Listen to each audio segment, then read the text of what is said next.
What is up guys, so I just picked up this brand new Speed Champions Lego Chevrolet Camaro set.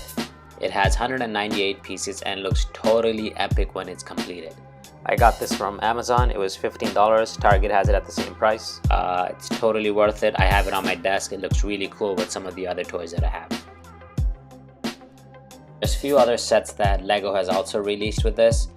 I thought the Camaro one would look the best. I'll leave a link in the description for all of them. The model Camaro set is about 5 inches long, 1.5 inches tall, and 2 inches wide.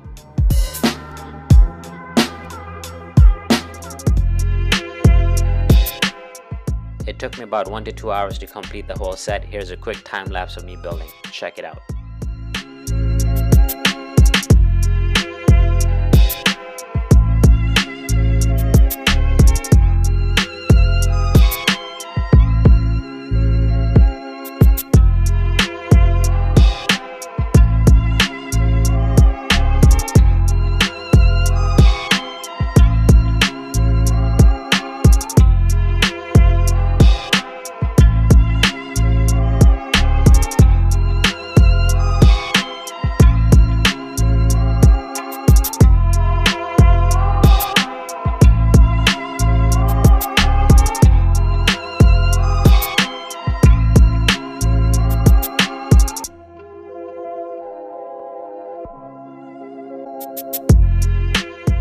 If you enjoyed the video, make sure to hit the like and subscribe button to support the page. Thanks for watching.